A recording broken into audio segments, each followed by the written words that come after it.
Kilala ang Hotel de Rio bilang isa sa pinaka-eleganteng hotel sa buong Maynila. Sa hotel na rin ito nagtatrabaho ang dalagang si Liana. Isang matandang lalaki ang namasukan bilang tagalinis sa hotel at ang matandang ito ay sadyang kaawa-awa dahil sa itsura nitong madungis. Nang matanggap ang matanda, pinagmamalupitan nito ng ibang staff kasama na rin ang mga manager. At ang tanging nagmamalasakit lamang sa matandang yon, walang iba kundi si Liana. Lumipas ang isang buwan, nawala na ang matanda. Kusa itong umalis nang hindi man lang kinukuha ang sahod. Pero ang hindi nila alam, ang matandang kanilang inapi ay ang may-ari pala ng hotel na kanilang pinagtatrabahuhan. Nagpapanggap lamang ito dahil inaalam nito kung sino sa mga staff niya ang may ginagawang masama sa hotel. Ano nga kaya mangyayari sa mga matapobreng staff at mga manager? Tatanggalin nga kaya ito ng matanda? Ano rin kaya ang mangyayari sa dalaga gayong ito lang naman ang bukod tanging naging mabuti sa kanya? Sabay-sabay nating tunghayan ang kapanapanabik na kwentong ito. Kabadong-kabado na ang dalagang si Liana dahil ilang minuto na lang ay lalagpas na siya sa tamang oras ng kanyang pasok. Mabigat na naman kasi ang traffic ngayon sa EDSA at talaga namang halos magkakadikit-dikit na ang mga bumper ng mga sasakyan. Nakatira ang dalaga sa Parañaque. Sa bandang Quezon City pa ang kanyang papasukan. Kahit gusto niyang pumasok ng maaga, wala rin naman siyang magagawa dahil kahit saang kalsada na yata siya dumaan, mabigat pa rin ang traffic. Hindi naman niya pwedeng asahan ng MRT o LRT dahil mas mahaba pa kasi sa pila ng langgam ang pila ron. Kung makikipagsapalaran siya ron, baka pauwi na ang mga kasama niya sa trabaho, saka pa lang siya darating. Manong, wala na po bang ibang daan? Yung hindi naman po sana traffic? Tanong ni Liana sa driver na kanina patingin ng tingin sa hita niya. Kung meron lang, edi sana doon na tayo dumaan. Kalma ka lang, iha. Wala tayong magagawa. Traffic talaga eh. Sagot ng driver. Tinakpan na lamang ni Liana ng kanyang bag ang hita niya. Kanina pa siya naiinis dahil mukhang manyakis ang driver kung tumingin sa kanya. Kung may masasakyan lang siyang iba, bumaba na sana siya. Ang kaso, pahirapan na ring makakuha ng taxi sa labas. Kung makakatsyempo ka, tatagain ka sa pamasahe. Nagtiis na lamang si Liana sa driver na yon at nilibang na lang ang sarili sa panonood ng kung ano-ano sa kanyang cellphone. Makalipas ang halos kalahating oras, napansin niya na halos hindi man lang sila umusad kahit kaunti. Kaya kahit medyo malayo-layo pa, bumaba na lamang siya ng taxi. Wala na siyang pakialam kung sayang ang binayad niya. Mas mahalaga sa kanya ang trabaho niya dahil late na rin siya. Tinakbo ni Liana ang daan. Bitbit niya ang kanyang takong at tiniis na lamang niya ang init ng semento. Pawis na pawis ang dalaga. Pero hindi pa rin siya tumigil sa pagtakbo. Nang malagpasan na niya ang parting wala ng gaanong mabigat na traffic, wala naman siyang maparang sasakyan. Lahat punuan. Ay naku, Liana, nakakainis naman talaga. Ngayong wala ng ganong traffic, wala namang masakyan. Kainis! Para siyang batang nagmamaktol sa sidewalk. Buti na lang, may isang itim na sasakyan ang tumigil sa tapat niya. Pagbaba ng salamin, bumungad sa kanya ang kanilang head manager, si Aldrin. Nakakasilaw ang kapugian ng lalaki. Hindi maitatanggi ni Liana na talaga namang artistahin yon.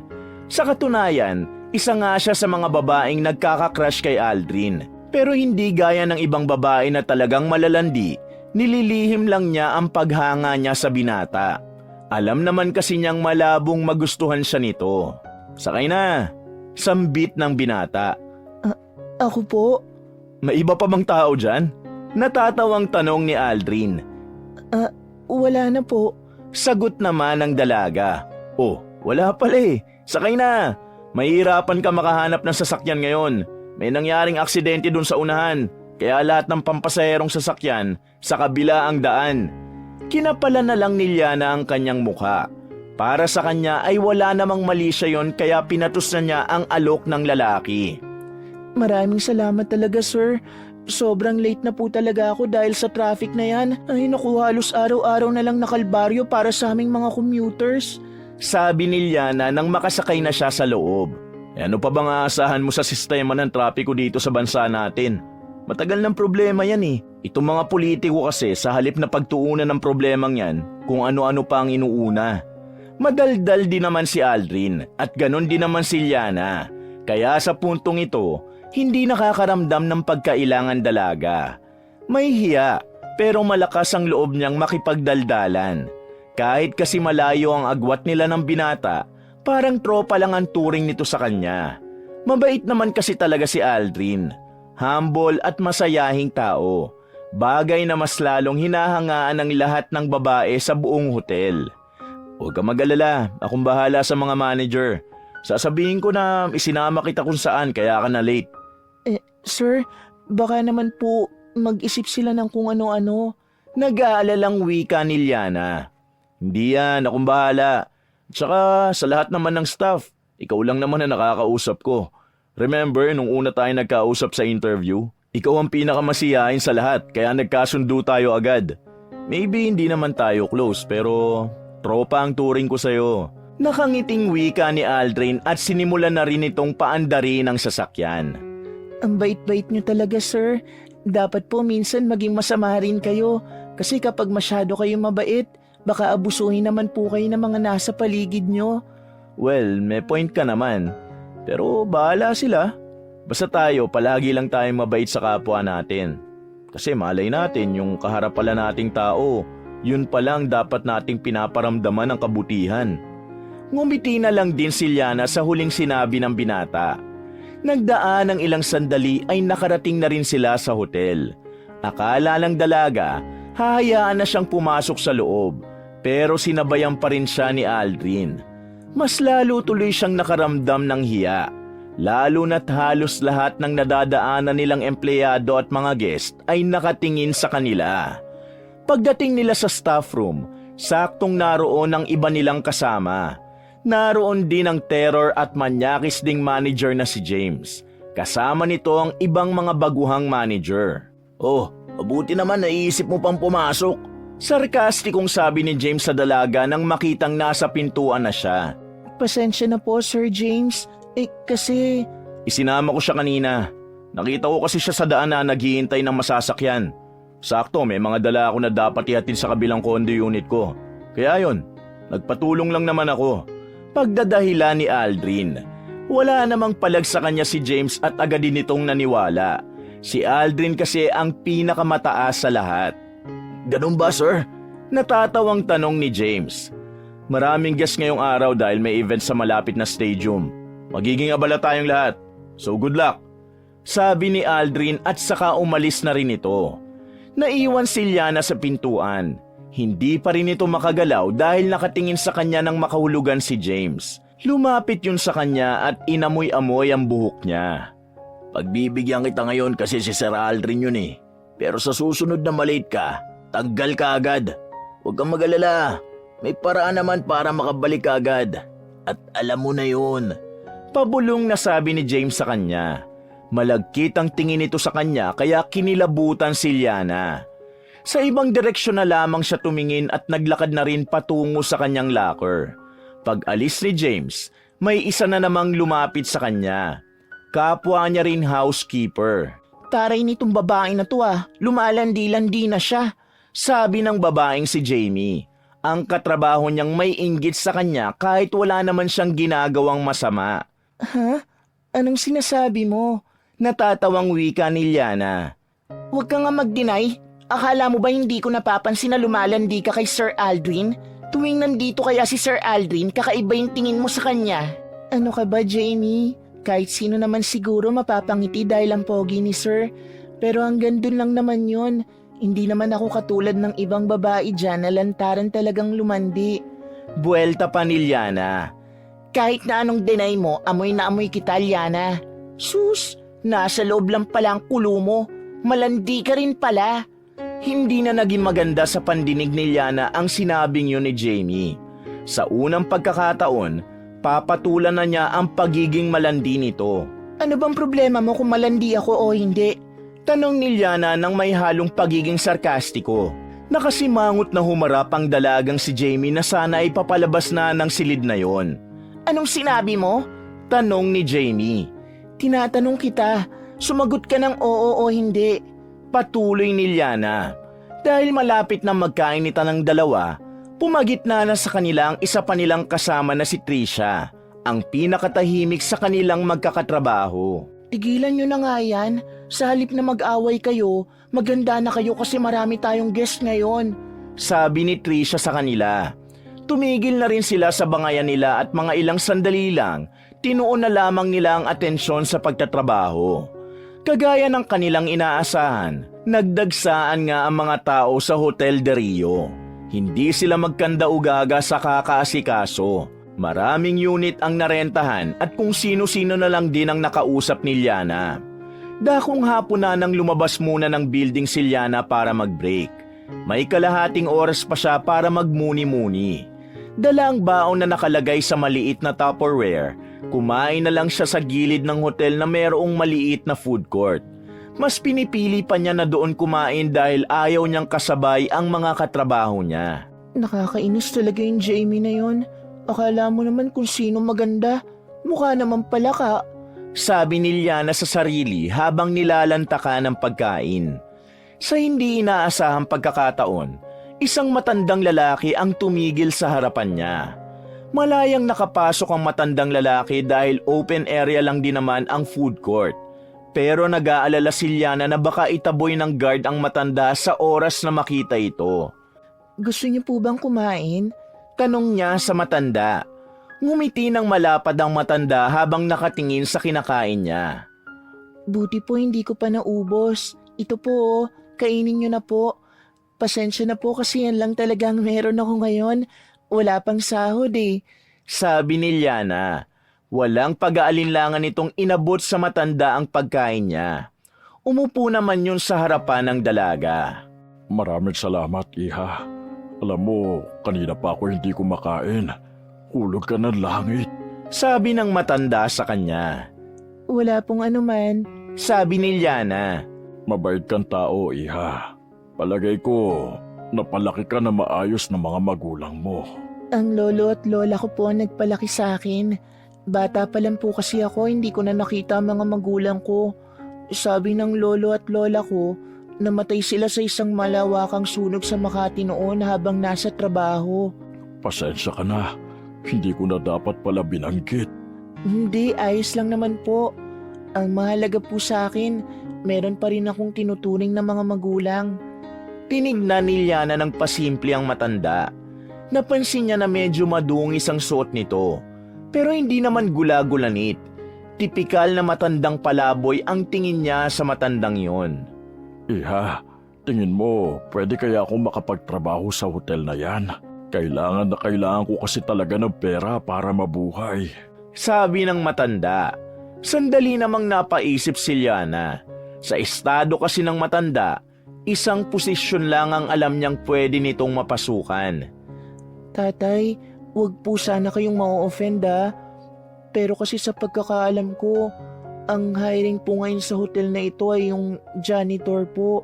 Ayos lang naman sa akin kahit janitor lang ang pasukin ko. Kasi wala rin naman ako natapos eh. Elementary lang naman ang narating ko. Pero marunong naman ako magbasa. Paano ba mag-apply sa hotel na yan? Ha, Iha? Magdala lang po kayo ng resume ninyo. Tapos bukas po ng ganitong oras, bumalik po kayo at dadalhin ko po kayo sa HR. At ano po, wag po sana kayong ma-offend ulit. Kailangan nyo po magsuot ng medyo maayos. Isa rin po kasi yun sa tinitignan kapag nag-a-apply ka po ng trabaho. Wika ng dalaga. Sige. Titignan ko bukas kung may maganda-ganda pa akong maisusuot. Sagot naman ng matanda at agad na ibinalik ang Tupperware kay Liana. Matapos makapagpasalamat ng matanda, ay naglakad na rin itong palayo. Kumaway pa itong saglit sa kanya at saka tumawid na rin sa kabilang kalsada. Napapangiti na lang din si Liana. Hindi niya inakalang magiging good mood pa rin siya kahit na nauna ng sinira ni Jamie ang kanyang araw. Ay, hindi ko na itanong ang pangalan niya. Sayang. Matapos ang kanyang break, bumalik na rin si Liana sa trabaho. Pagod na pagod ang dalaga dahil sa dami ng mga dapat nilang asikasuhin. Dakong 9:00 ng gabi, Nakapag-out na rin si Liana. Nagmamadali siyang umuwi dahil nag-text ang lolo niya na itinakbo nila sa ospital ang kanyang lola Luming. Agad na sumakay ng taxi ang dalaga at tinungo ang ospital na kinaroroonan ni Aling Luming. Pagdating niya ron, naabutan niya ang lolo niyang si Mang Casio, nasa tapat ng silid. Lolo, ano nangyari kay Lola? Tanong niya sa matanda. Dinala ko na rito kasi kanina dumadaig siya sa sakit ng tiyan niya. Hindi ko pa alam kung ano nangyayari sa kanya. Kailangan nating marinig ang sasabihin ng doktor. Umupo sila sa gilid. Tahimik lang silang naghihintay sa paglabas ng doktor. Pero hindi niya maiwasan na hindi kabahan. Yun kasi ang unang pagkakataong nangyari yon kay Aling Luming. Mga ilang sandali lang, lumabas na rin ang doktor. Ipinaliwanag nito sa kanila ang kondisyon ni Aling Luming. Ayon sa doktor, may tumubong tumor sa bituka ng kanyang lola na kapag hindi agad natanggal sa lalong madaling panahon, maaaring malagay sa alanganin ang buhay ng matanda. Nanlambot si Liana sa kanyang narinig, lalo pat kailangan ng malaking pera para sa magiging operasyon. Apo, saan naman tayo kukuha ng ganong kalaking pera? Diyos ko po. Nag-aalalang wika ni Mang Casio. Huwag po kayong mag-alala. Ako pong bahala. Sagot naman ni Liana. Dahil sa pagka-ospital ng lola ni Liana, sumasakit na ang ulo niya kung saan siya didiskarte ng ganong kalaking pera. Kahit kasi sumahod siya sa A15, hindi rin yun sasapat para sa operasyon ng matanda. 30,000 lang ang sinasahod niya kada cut-off. Samantalang ang kailangan sa operasyon ay nasa 100,000. Kinabukasan, balisang pumasok ng trabaho ang dalaga. Kapansin-pansin yon kaya hindi siya nakaiwas sa puna ng kanilang manager na si James. Nilapitan na naman siya nito at saka kinausap. Uy Liana, kanina pa kita napapansin ah. Ano bang problema mo? Ayaw ko ng lutang sa trabaho ah. Diyan nagsisimula ang katangahan eh. Ang mabuti pa, uwi ka na muna sa inyo. Bumalik ka na lang kapag ayos ka na. Sabi ni James. Sa lakas ng boses nito, lahat ng nasa staff room ay nakatingin na sa kanila. Hindi po. Kailangan ko po ng pera, sir. Kaya hindi po ako pwedeng umabsent. Lahat tayo rito kailangan ng pera kaya dapat maayos ang trabaho. Pero sa kalagayan mong ganyan, makakapagtrabaho ka ba ng matino niyan? Kakayanin ko naman, sir. Huwag niyo na po akong pauwiin. Nasa ospital po ang lola ko. Kaya kailangan na kailangan ko talaga ng pera. Bahagyang lumungkot ang mukha ng dalaga. Tila kumalma na rin si James. Halika, sumama ka sa akin. Meron akong sasabihin sa'yo. Sabi ng manager. Saan tayo pupunta, sir? Sa opisina ko. Sumama ka. Makakatulong to sa'yo. Dahil sa pagiging desperada na kumita agad ng pera, sinundan niya si James sa opisina nito. Pagdating niya roon, inabutan nila si Jamie na naroon. Kung makaupo sa office chair ay para itong donya. Ano namang ginagawa ng babae yan dito, James? Nagtatakang tanong ni Jamie. Naguguluhan din si Liana sa mga sandaling ito. Hindi niya maintindihan kung bakit parang kung kausapin ni Jamie si James ay magkasing level lang ang dalawa. Saka lamang naintindihan ni Liana ang nangyari nang lumapit si James kay Jamie at hinalikan ito sa labi. Di ba nangangailangan tayo ng model? Ito si Liana. Maganda naman tapos sexy pa. Mukhang pwede siya sa atin. Sabi ni James. Iyan? Isasama mo sa atin? Ayoko. Busit na busit ako sa mukha niyan eh. Palabasin mo nga yan dito. Jamie naman, para naman ito sa extra income natin dito. Makakatulong yan si Liana kaya pumayag ka na. Pamimilit pa ni James. Walang ideya si Liana kung ano ang pinag-uusapan ng dalawa. Ang tanging naiintindihan lang niya sa mga sandaling ito ay gagawin siyang modelo. Pero hindi naman niya alam kung saan. Sa katunayan, nabibigla nga rin siya dahil meron palang sideline ng dalawa na hindi niya alam na magkasintahan pala. Kung ano man ang pinag-uusapan nyo, hindi ako interesado. Ayoko makisawsaw sa sideline nyo dahil alam ko namang lalo lang iinit ang dugo ni Jamie. Sige na sir, lalabas na po ako. Sandali lang, Liana. Hindi na hinintay pa ni Liana ang kanyang manager. Nauna na siyang lumabas ng pinto at naglakad na rin ng mabilis. Mabilis na lumipas sa mga oras. Sumapit na rin ang break time. Biglang naalala ng dalaga ang matandang nakausap niya sa food court. Kaya naman dali-dali na siyang naglakad patungo roon. Hindi nga siya nagkamali. Pagdating niya, naabutan niya ang matandang lalaki. Iba na ang suot nito. Nakamaong na pantalon pero may punit-punit. Naka-polo shirt din ito pero may mga dumi naman sa bandang harapan at gilid. Iha, buti na lang dumating ka ulit. Nandito na ako. May resume na akong dala. Ang kaso nga lang, ito lang talaga ang damit na meron ako. Sa tingin mo, matatanggap kaya ako bilang janitor? May ngiti sa mukha ng matanda. Kitang-kita ni Liana kung gaano kasabik ang matanda sa papasukan nitong trabaho. Titingnan po natin. Ang gawin nyo na lang po, idaan nyo sa magandang sagot. Huwag po kayong maingay Medyo siraulo po kasi ang manager namin. Kaya sana kayanin yung pagtatanong niya. Huwag po kayong mag-alala. Iatid ko naman po kayo ron. Kayang-kaya nyo po yan, tatay. Masiglang sabi naman ni Liana. Bago pa matapos ang break ni Liana, pumasok na sila sa Hotel de Rio kahit na hindi pa nakakakain ng dalaga. Sa lobby pa lang, pinagtitinginan na ng mga naroon ang matanda.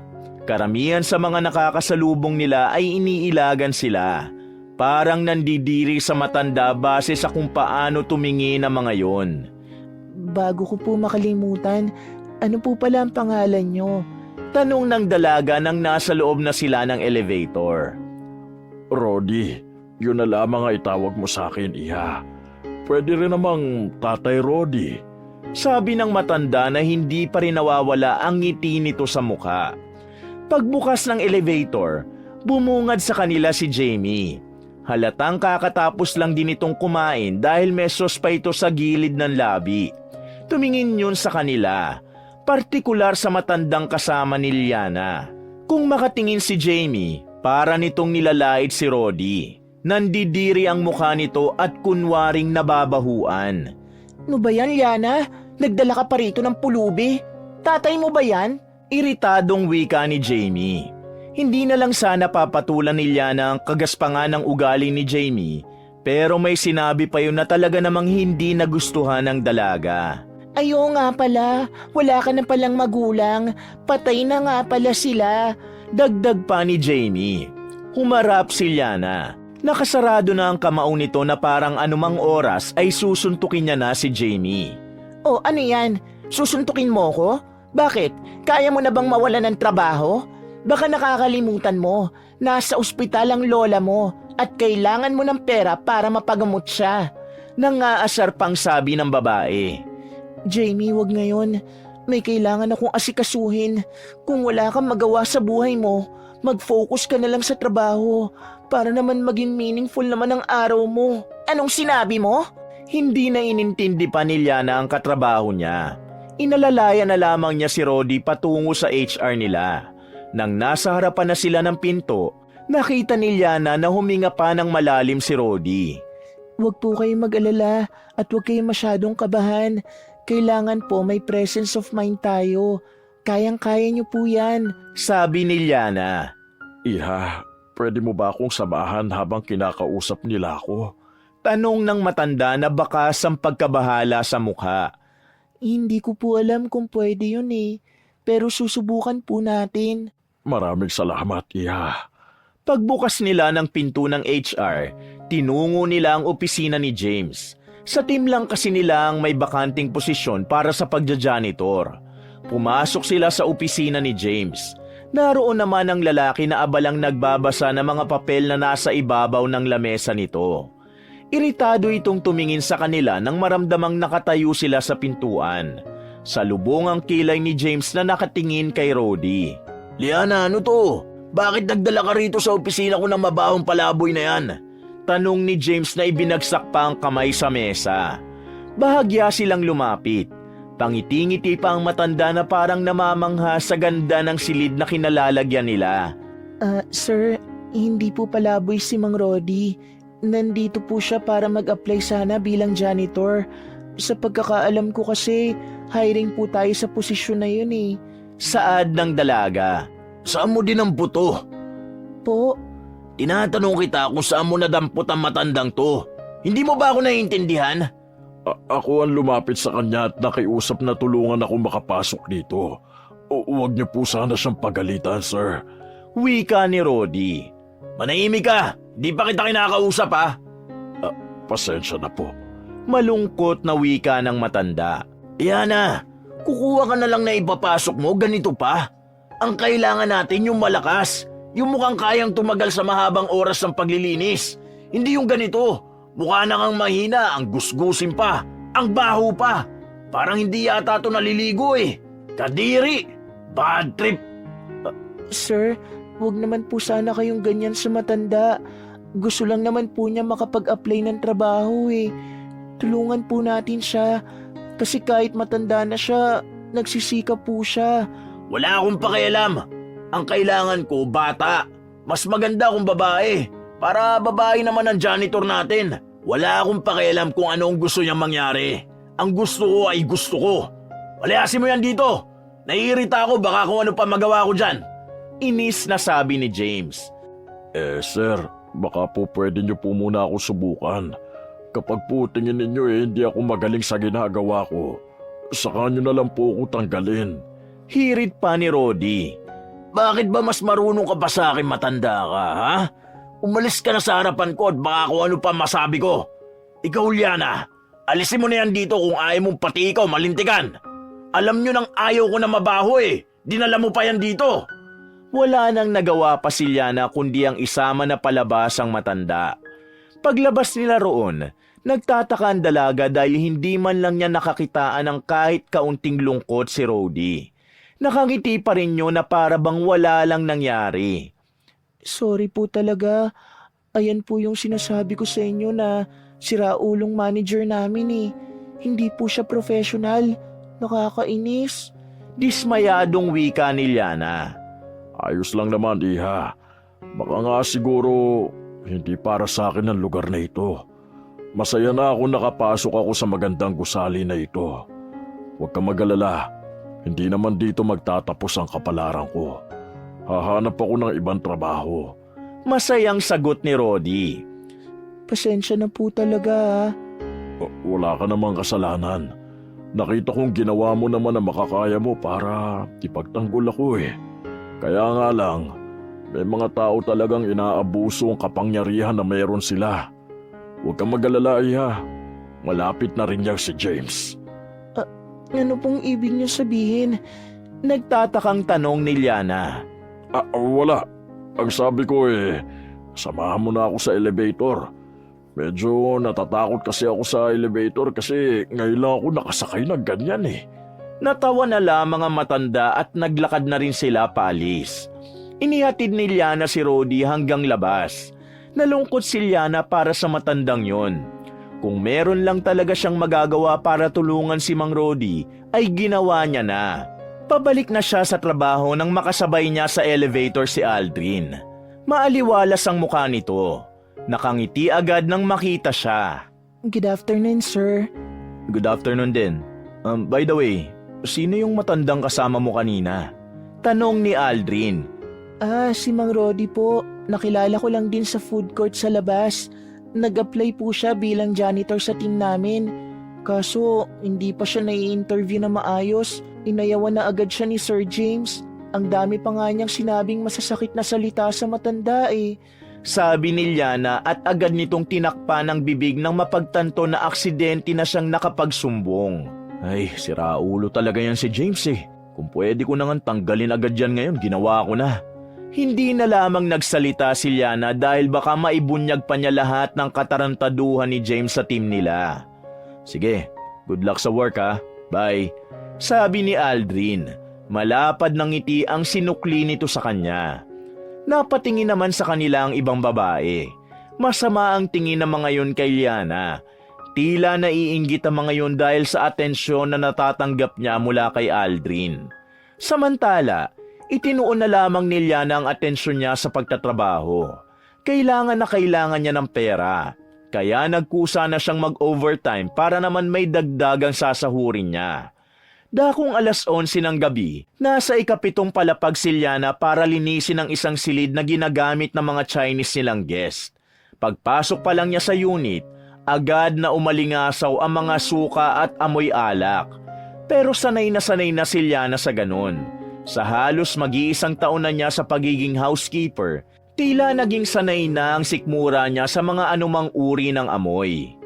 Ay nako, ito talaga mga guest minsan wala talaga sa ayos.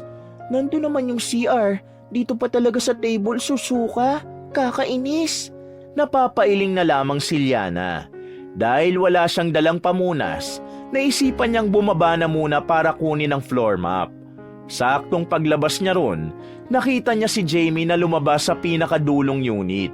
Kasama nitong lumabas doon ang isa pa nilang kasamahan sa trabaho, si Rico, ang lalaking isa ring siraulo, na parang kasing ugali na rin ni James sa pagiging manyakis. Nagtataka si Liana kung anong ginagawa ng dalawa roon. At ang mas nakakapagtaka pa para sa kanya, nakasuot ang mga yun na parang pang-cosplay o yung mga costume na ginagamit sa panggagaya ng mga anime character. Pero kapansin-pansin na masyadong revealing ang suot ni Jamie.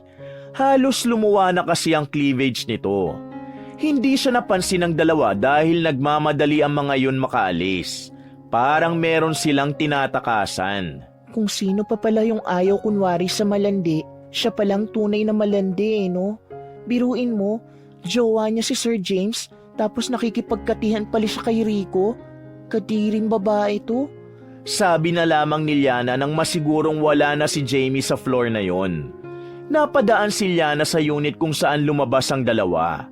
Napatingin siya sa pintuan.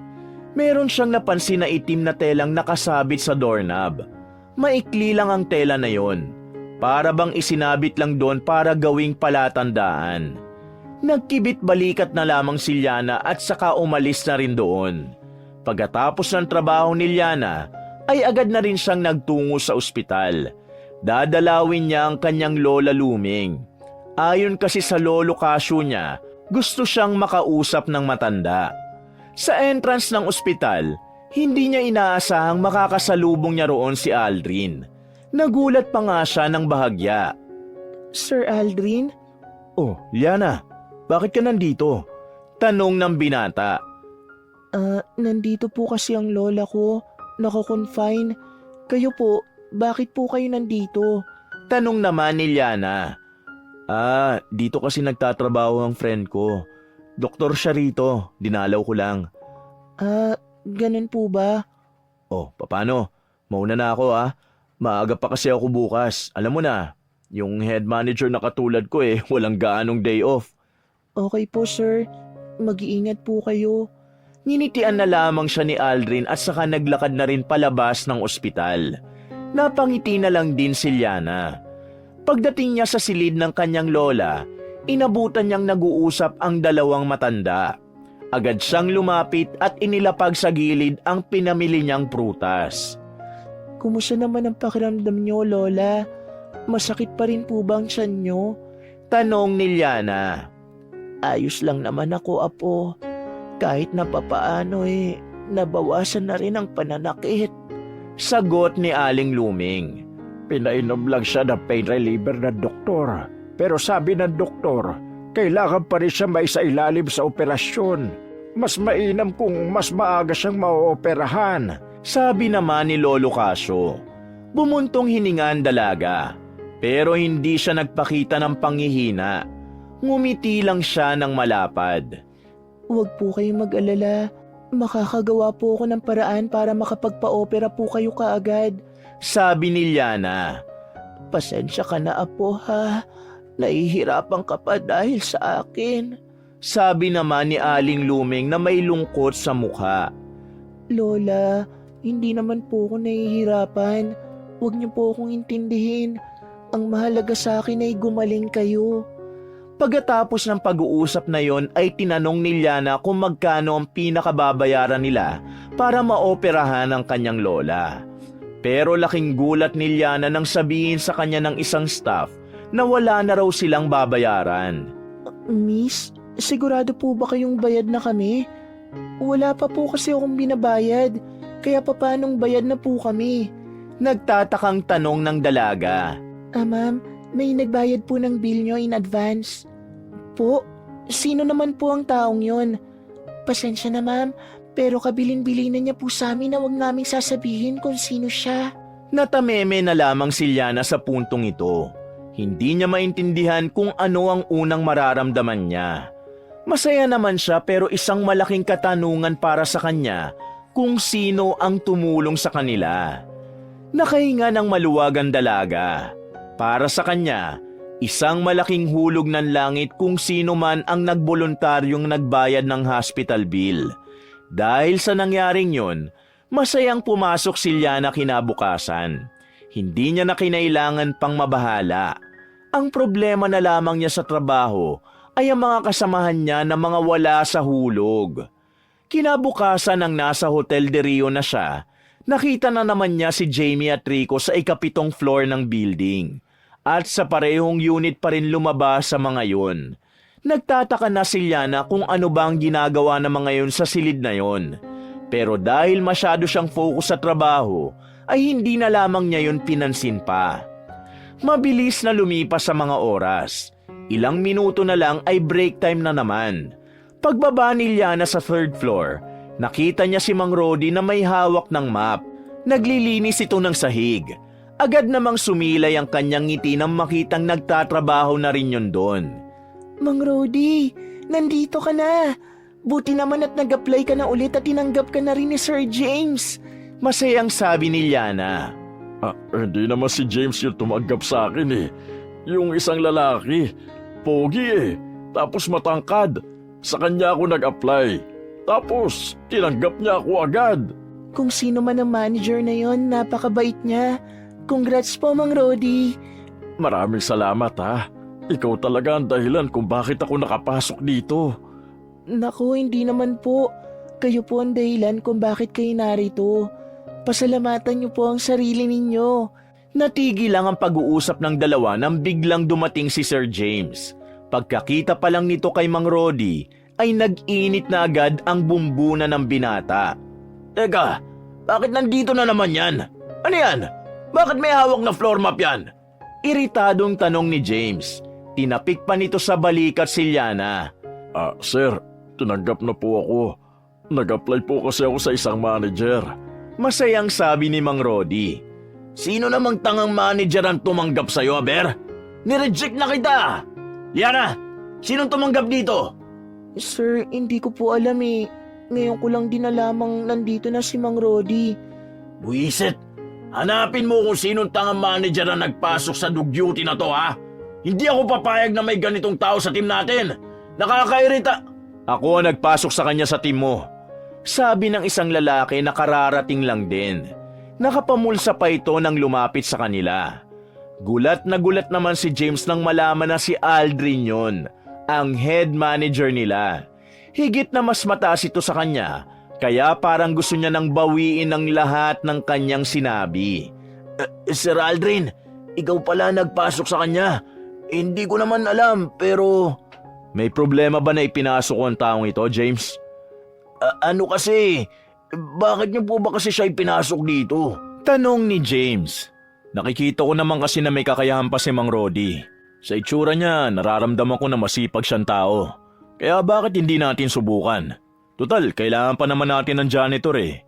Kung may problema ka sa naging desisyon ko, pwede naman natin yung pag-usapan sa opisina ko eh. Hindi na, Sir Aldrin. Alam ko naman na kapag ikaw ang nagdesisyon eh, talagang yun ang tama. Natatawa-tawa pang sabi ni James, pero sa loob-loob nito ay naiinis na rin siya kay Aldrin. So, settle na ang issue ha. Alis na ako dahil may kailangan pa akong asikasuhin. Isang ngiti na naman ang pinakita niya kay Liana. Natulala na lamang ang dalaga habang pinagmamasdan ang papalayong imahe ng binata. Hoy ikaw tanda, umayos ka ng trabaho mo ha. Isang pagkakamali mo lang, hindi ako magdadalawang isip na tanggalin ka. Naintindihan mo ba ako? Pinandilatan pa ni James si Mang Rody. Tatangu-tangu naman na parang bata ang matanda habang nakangiti lang. Padabog na umalis si James. Para itong musmos na natalo sa asaran. Mang Rody, ngayong nandito na kayo sa Hotel de Rio, Gawin niyo lang po lagi ang best niyo ha. Mahigpit po sa team namin. Kita niyo naman po, parang may saltik yung manager namin. Kaya dapat, hindi tayo pwede magkamali. Pero naniniwala naman po ako na kakayanin niyo po yan. Sabi ni Liana. Hinawakan pa niya ang medyo kulubot ng kamay ni Rodi. Maraming salamat talaga, Iha, ha? Alam mo, kung hindi kita nakilala, baka wala ako sa trabahong ito ngayon. Di bale, sa unang sahod ko, ililibre kita sa gusto mong kainan. Naku, hindi na po. Itabi niyo na lang po yun para sa inyo. Medyo nakakaluwag naman po ako. Kahit na. Pasasalamat ko na lang din yun sa'yo, kaya huwag ka nang tumanggi. Di sige po. Hindi na ako tatanggi. Sagot ng dalaga. Pagkatapos ng kanilang pag-uusap, tumungo na ulit si Liana sa kanilang locker room. Naabutan niyang naroon si Trisha. Ang katrabaho nilang minsan lang makihalubilo sa kanila. Napansin niya si Trisha na kakaiba ang makeup ng mga sandaling yon. Hindi ganun ang typical na makeup ng mga katulad nilang housekeeper. Kaya naman, hindi na naiwasan ng dalaga na magtanong kay Trisha. Trisha, bakit ganyan ang mukha mo? Magpa-party ka ba? Di ba bawal ang ganyan sa atin? Pa-out ka na ba o pa-in pa lang? Tanong ni Liana. Mukha ba akong pa-out na? Sarkastikong sagot ni Trisha sabay irap. Kung pa-in ka pa lang bakit nga ganyan ang makeup mo? Kapag nakita ka ng ibang manager dyan, yari ka talaga. Liana, wag ka na nga lang makialam. Kailangan kong gawin to kasi kailangan ko ng pera. Ha? Nagtatakang tugon ni Liana. Hindi na sumagot pa sa kanya si Trisha. Naiwan siyang nakatayo mag-isa habang naguguluhan sa sinasabi ng katrabaho. Hindi niya alam kung ano ang nais ipahiwatig ni Trisha doon. Pero meron siyang ibang pakiramdam base sa nakikita niyang kilos ni Trisha. Makalipas ang ilang araw, naging matagumpay ang operasyon ng kanyang lola Luming. Sa ngayon ay kailangan na lamang magpahinga sa bahay ng matanda. Samantala, sa trabaho naman ni Liana ay nagkakaroon naman siya ng problema. Pinag-iinitan siya ni Jamie at kung ano-ano na lamang ang kinakalat nitong chismis sa kanilang department. Kahit ang ibang team, iniisip ng malandi siya. Hindi pa nga nakontento si Jamie. Sinabi pa nitong may relasyon si Liana at Mang Rodi. Galit na galit si Liana kay Jamie. Pero hindi niya yun magawang palagan dahil malakas ang backer nito. Alam niyang malalagot lang din siya kay James kapag pinatulan niya si Jamie. Kaya naman, mas pinili na lamang ni Liana na magsawalang kibo. Kung ako sa'yo, kaibiganin mo na lang si Jamie para hindi ka na niya guluhin pa. Sabi ni Trisha sa kanya nang makasabay niya ito sa elevator. Kaibiganin? Ganon din bang ginawa mo kaya hindi ka na niya inaano? Sarkastikong sagot ni Liana. Oo, at siya rin ang tumutulong sa akin para magkaroon ng extra income. Extra income? Bakit? Anong ginagawa niya? Napaharap pa si Liana sa babae dahil sa sobrang kuryosidad. Hindi ko sasabihin sa'yo unless interesado kang sumama sa akin. Ngumiti nang nakakaloko si Trisha. Para siya nitong tinutukso. Pagbukas ng elevator, bumungad sa kanila ang isang tensyonadong senaryo. Nakaupo sa sahig si Mang Rodi habang nililinis ang natapo na kanin at milkshake. Sa tapat ng matanda, naroon si Jamie. Galit na galit. Namumula na ang mukha nito habang nagsisisigaw. Ang mga tao namang nasa paligid, nakatingin na sa eksenang yon. Sino ba kasi nagpapasok sa matandang to? Ang tanga-tanga! Hindi tumitingin sa dinadaanan! Kabibili ko lang ng milk ko tapos sinanggi pa ako! Napakatanga talaga! Bakit ba kasi hindi ka nalang magpahinga? Nandadamay ka pa ng katangahan dito! Halos maputol na ang litid ni Jamie. Ma'am, pasensya na po. Malabo na kasi ang mga mata ko. Hindi ko po kasi nakitang dumaan kayo kaya nasagi ko po kayo. Babayaran ko na lang po. Sagot naman ni Mang Rodi sa mababang tinig. Babayaran? Sa mukha mong yan, para kang ang walang pera Buwiset! Sandali lang, hindi naman yata nasigaw-sigawan mo ng ganyan si Mang Rodi, Jamie. Hindi na natiis ni Liana ang nakikita niya kaya nakailam na rin siya. O ngayon, ipagtatanggol mo yung sugar daddy mong wala namang pera? Kita mo nang itinapon niyang pagkain ko. Makikiepal ka pa talaga, ha? Mataray na buwelta ni Jamie. Hindi naman sinasadya ni Mang Rodi ang nangyari.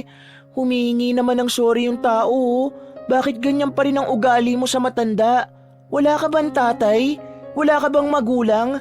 Mukhang hindi ka yata naturuan ng kabutihang asal ah. Sinalo mo yata lahat ng kasamaan na pinaulan ni Satanas eh. Sa sinabing yun ni Liana ay lalong nang galaiti si Jamie. Galit na galit itong lumapit sa kanya. Sinampal siya ni Jamie pero nagawa niyang salagin yun. Mananakit ka ngayon kasi napapahiya ka sa sarili mong kagagawan? Masyado kang mapapel, Yana. Tignan natin kung hanggang saan ang angas mo. Pagbabanta ni Jamie. Binitiwan lang ni Liana ang kamay ni Jamie nang dumating na si Aldrin kasama ang 2 security personnel. Ano nangyayari dito? Tanong ni Aldrin. Agad na tumayo si Mang Rodi at ito na mismo ang unang nagpaliwanag sa nangyari. Sir, pasensya na po. Ako po ang dahilan kaya nagkaroon ng ganitong eksena. Aksidente ko po kasing nasagi si ma'am. Malabo po kasi ang mata ko eh. Hindi ko naman napansin na may dala-dala pala siyang pagkain. Natapon po ang pagkain niya pero hindi ko naman sinasadya. Paliwanag ng matanda. At sir, humihingi na po ng paumanin si Mang Rodi. Pero kung ano-anong below the belt na salita na ang sinabi niya, alam na alam naman niya ng mga taong nakakakita. Wala siyang galang sa matanda, sir. Gatong pa ni Liana. Nagsusumbong ka ba talaga, ha? Jamie, stop. Sumunod ka sa akin sa opisina ko. Pero sir, Alam mong bawal ang pagkain dito pero bakit may dala kang pagkain? So now, follow me and we will talk about your attitude. Nauna nang naglakad si Aldrin. Walang nagawa ang babaeng si Jamie kundi ang sumunod sa kanilang head manager. Tinulungan na lamang ni Liana ang matandang si Mang Rodi. Si Trisha naman na kanina pa nasa gilid ay umalis na lang. Nang umalis na si Jamie ay umalis na rin ang ibang guest na nakakakita sa pangyayari. Tatay, ayos lang po ba kayo? Nag-aalalang tanong ni Liana. Ayos lang naman ako. Normal lang naman ang mga ganitong pangyayari, di ba? Kasalanan ko rin naman kasi. Sagot ng matanda. Hindi po normal na ginaganon kayo ng ibang tao. Lahat po tayo nagkakamali. Pero hindi po ibig sabihin nun, may karapatan ng ibang tao para apak-apakan tayo. Isa pa, hindi nyo naman po kasalanan eh. Kagaya ng sinabi ninyo, aksidente lang ang nangyari. Sigurado ako, hindi rin naman tumitingin si Jamie sa dinadaanan niya. Kilala ko ang babaeng yun. Kung maglakad, akala mo tagapagmana ng kumpanya eh. Natawa pa ng mahina si Rodi. Oh, sige na, Iha. Bumalik ka na sa trabaho mo. At ako naman ay maglilinis na muna nito. Mapapagalitan ako ni Sir James kapag naabutan pa ako rito. Tutulungan na po kita. Hindi na, trabaho ko ito, Iha. Hayaan mo ko para naman matuto ako. Kung yan po ang gusto nyo, sige po. Alis na po ako. Ang pangyayaring yon ay kumalat na sa kanilang buong team. Lahat ng member ng team ay pinag-uusapan yon. Noong oras din na yon, hindi pa rin nakakabalik sa staff room nila si Jamie. Hanggang sa tuluyan nang ang nakarating sa kanila ang balitang nasuspindi na ang babaeng si Jamie. Habang nag-aayos na ng locker room si Liana para maganda sa pag-uwi, nilapitan siya ng lalaking si Rico. Liana, sabi ni Sir James, pumasok ka raw sa opisina niya. Nakangiting wika ng binata na para bang minamanyak siya nito sa tingin pa lang. Kinakabahan na si Liana sa sinabing yun ni Rico. Alam niyang damay siya sa nangyari, pero nilalakasan na lamang niya ang kanyang loob. Para sa kanya ay wala naman siyang ginawang mali, kaya hindi siya dapat panghinaan ng loob. Pagbukas niya ng pintuan ng opisina, inabutan niyang sinisigaw-sigawan na ni James ang matandang si Rodi. Napatigil lamang ito nang makita siya. Isa ka pa! Lumapit ka rito, Liana! Nanggigigil ako sa'yo! Naiilang na lumapit ang dalaga. Umupo ito sa tabi ni Mang Rodi. Ano yung ginawa mo? Tanong ni James. Ang alin po? Tanga ka ba? O sadyang inaasar mo ko? Kung tungkol po ito sa nangyari, tingin ko po ay wala naman akong maling ginawa. Sabi ni Liana at nagawa pa nitong tumingin sa mata ni James. Walang mali? Tanga ka ba? Sa ginawa mong pagkonsinti sa matanda na to, nasuspindi si Jamie. Si Jamie ang ace sa team natin. Paborito siya ng mga foreign guests natin. Tingin mo ngayon wala si Jamie. Paano papasok ang tip sa team natin? Wala tayong matatanggap na tip kasi siya lang naman ang binibigyan ng tip ng mga guest. Ikaw, kayo ng iba pa, ang papangit nyo. Kaya wala kayong dating para sa mga guest. Kung lilinis nyo lang sana ang dumi, wala na sanang problema. Ang kaso, nakiepal ka pa at pinatagal mo pa ang eksenang yun. Halos tumalsik-talsik na ang laway ni James sa mukha ng dalawa dahil sa kakasigaw nito. Napapatakip na lang din ng ilong si Liana dahil amoy sibuyas ang hininga nito. Naiirita na ako sa iyo, Liana. Mas lalo ka ng matanda ka. Wala ka pang 1 linggo kung ano-ano ng kagaguhan ang ginagawa mo. Kaya ngayon, wala akong pakialam sa inyo. Isususpindi ko kayo ngayon ng 1 buwan. Sabi ni James. Hindi nagsalita si Liana at Mang Rodi. Parang wala lang sa dalawang bantang suspension para sa kanila. Mas lalong naasar si James dahil doon. Pakiramdam ng lalaki ay walang pakialam ang dalawa sa sinasabi niya. Bingi ba kayo? Ang sabi ko, suspendido kayo na 1 buwan. Pag-uulit ni James at hinampas pa nito ng malakas ang mesa. Ang sabi po kasi sa akin ni Sir Aldrin, hindi niyo raw po ako pwedeng isuspindi dahil wala raw po akong kasalanan. Sabi ni Mang Rodi. Ganon din po ang sinabi sa akin ni Sir Aldrin. Ano po bang dapat sundin namin, sir? Ikaw po ba o yung mas mataas po sa inyo? Sa tanong na yun ni Liana, tila umusok na ang ilong ni James. Napasigaw na lamang ito ng malakas. Alam nito na kailanman hindi niya maaaring kontrahin ang desisyon ng mas nakatataas sa kanya. Visit na Aldrin niya na. Pabulong niyang sabi. Nanatili namang kalmado si Liana at Mang Rodi. Labas! Lumabas na kayo bago pa kayo mapagbuhatan ng kamay! Labas! Nagmamadaling lumabas ang dalawa. Habang naglalakad ay napabuntong hininga na lamang si Liana. Samantalang napansin naman niyang kalmadong-kalmado lang ang matanda. Parang hindi man lang yun kinakabahan. Buti na lang talaga kakampi ho natin si Sir Aldrin, no? Bumuntong hininga na lamang si Liana. Talagang mabuting tao si Aldrin. Alam niya kung kailan nangingibabaw ang tama. Hindi niya hinahayaan ng mga masasamang tao na maghari-harian sa lugar niya. Hindi talaga ako nagkamali sa kanya. Sabi ni Mang Rodi, bagay na ipinagtaka naman ni Liana. Mang Rodi, kilala niyo po ba si Sir Aldrin? Tanong naman ni Liana. Tila biglang natauhan ng matanda at tumawa. Hindi.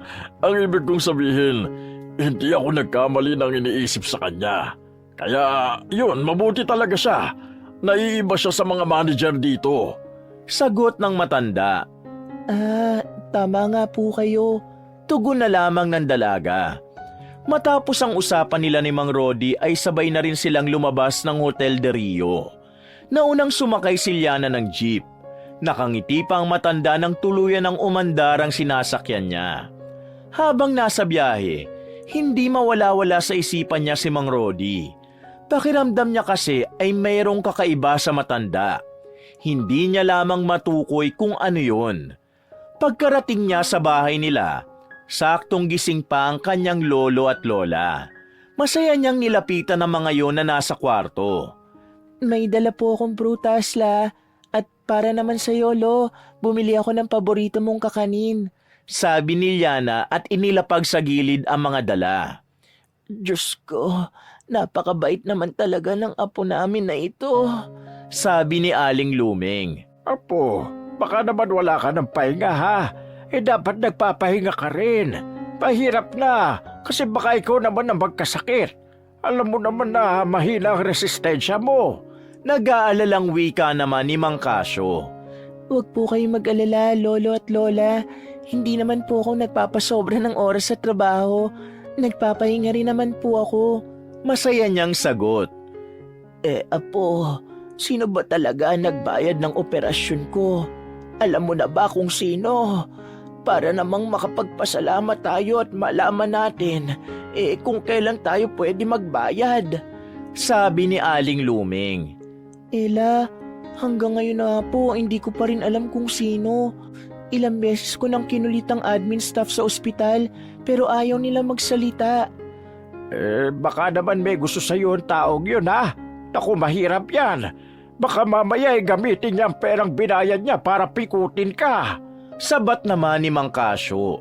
Huwag kang mag-isip ng ganyan, Kasyo. Tingin ko naman bukal sa kalooban ng taong yun ang ginawa niya. Nararamdaman ko Nararamdaman ko na mabuti siyang tao. Buwelta ni Aling Luming. Huwag po kayo mag-alala. Hindi po ako titigil hanggat hindi ko nalalaman kung sino ang tumulong sa atin. Kinabukasan, maagang pumasok si Liana sa kanyang trabaho. May 1 oras pa bago ang opisyal na time-in niya. Habang naglalakad sa hallway, nakita niya si Jamie at Rico na magkasama. Gumilid siya tinignan kung saan papunta ang dalawa. Nakita niyang pumasok yun sa elevator at papunta sa 7th palapag. Sa hindi malamang dahilan, bigla na naman niyang naalala ang tungkol sa sikretong ginagawa ni Jamie at Rico. Dali-dali rin siyang pumasok sa kabilang elevator at nagtungo sa 7th palapag. Nang makarating siya ron, malayo pa lang ay nakita niya na si Jamie, Rico at James na nasa tapat ng pintuan ng unit. May iba rin silang kasama na may dala-dala pang kamera at kung ano-ano pang parang costume. Walang gaanong tao sa parting yon dahil hindi masyadong nakukuha ang mga unit sa floor na yon. Kaya naman, napagtanto ni Liana na hindi maganda ang ginagawa nila Jamie. Teka, ano bang meron dun? Nung nakaraan si Rico at Trish ang nakita ko. Tapos ngayon, si Jamie at si Sir James nandyan na rin? Bago pa siya makita ng mga yon, naisipan na ni Lianang umalis. Bumalik siya sa elevator. Nang nasa 2nd floor na siya, si Trisha naman ang bumungad sa kanya. Iba na naman ang style ng makeup ng dalaga. Nagtataka rin siya kasi hindi pa naman duty ni Trisha. Oh, bakit ka nandito? Mamaya papasok mo Nagtatakang tanong ni Liana. Wala kang pakialam. Tanging sagot ni Trisha. Naglakad ang dalaga palayo at hindi na siya nilingon pa. Bakit kaya siya nandito? Pati rin si Jamie na suspended din nandito rin. Alam kaya ni Sir Aldrin to? Napapailing na lamang si Liana nang bumalik na siya sa kanilang staff room. Makalipas lang ang 1 oras, simula na rin ang kanyang duty. Naging abala si Liana dahil marami-rami na ang mga guest. Halos hindi na nga rin niya nakita si Mang Rodi sa paligid dahil sa dami niyang inaasikaso. Bandang 5:00 ng hapon lang siya nakapag-break. Pababa na siya nang makasalubong niya sa hallway si Jamie. Nakasuot ito ng sobrang daring. Nakasuot ito ng uniform ng mga estudyante sa Japan. Ang makeup naman ito ay halos tabunan na ang mukha.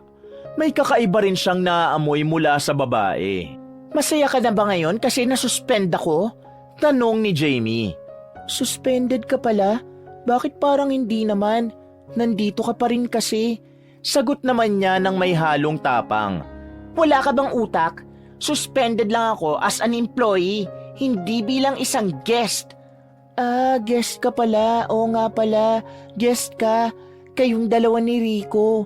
Sabi pa ni Liana at nagsalubong na ang kilay ni Jamie. Bahagya itong lumapit sa kanya. Anong sinasabi mo? Tanong ni Jamie na halata na sa tinig ang naiipong galit. Curious din ako, Jamie. Ano bang meron sa kwartong yon? Ngumiti nang nakakaloko si Liana. Naglakad na siya paalis sana pero hinawakan ni Jamie ang braso niya at may pahabol na sinabi. Liana, huwag mong subukan makialam. Magugulo ang buhay mo. Jamie, hindi ako natatakot dahil wala naman akong ginagawang mali. Ikaw ang dapat matakot kasi parang ikaw may ginagawang hindi maganda Bye! Marahas na inalis ni Liana ang kamay ni Jamie at saka naglakad na rin palayo. Naiwang nang gagalaiti si Jamie na parang kulang na lang ay sumabog na sa sobrang galit. Pagpunta ni Liana sa food court, inabutan niyang naroon si Mang Rodi. Napangiti ito nang matanaw siyang paparating. Oh, iha, Dito ka na maupo sa tapat ko. Sabay na tayong kumain. Pag-aaya sa kanya ng matandang lalaki. Maraming salamat po. Uy, mukhang masarap po yung kinakain nyo ah. Sabi ni Liana nang makaupo na ito. Hotdog lang naman ito at tuyo. Ikaw, ano bang ulam mo? Pareho po tayong may hotdog. Pero ang isa ko naman po itlog. Natatawang sagot na lang ni Liana kay Mang Rodi. Maya-maya pa, sabay na rin silang kumain habang nagkukwentuhan. Makalipas sa mga oras, nakapag-time out na rin si Liana. Masaya siya sa mga sandaling ito. Para sa kanya, napaka-perpekto ng bawat sandali. Wala siyang gaanong iniisip na problema sa kanyang lola.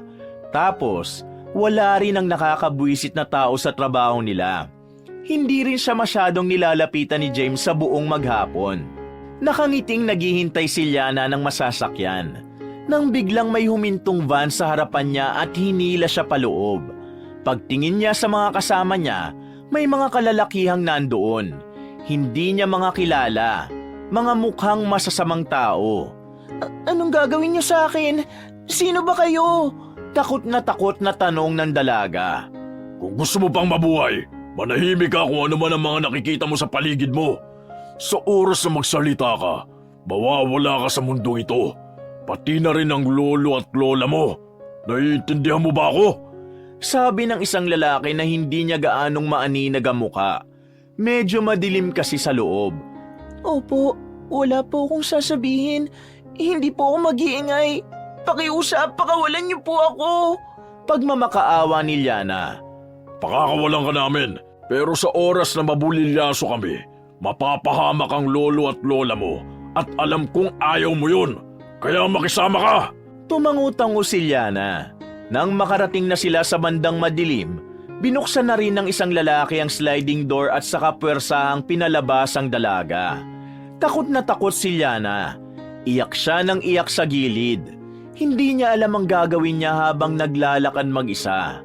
Trauma ang kanyang dinanas sa nangyari. Mag-aalas 10 na ng gabi nang makauwi siya sa kanila. Inayos niya ang sarili niya bago siya humarap sa lolo at lola niya. Ayaw na rin kasi niyang malaman pa ng dalawang nangyari. Ayaw niyang mag-alala mga ito, kaya naisipan niyang ilihim na lamang yun.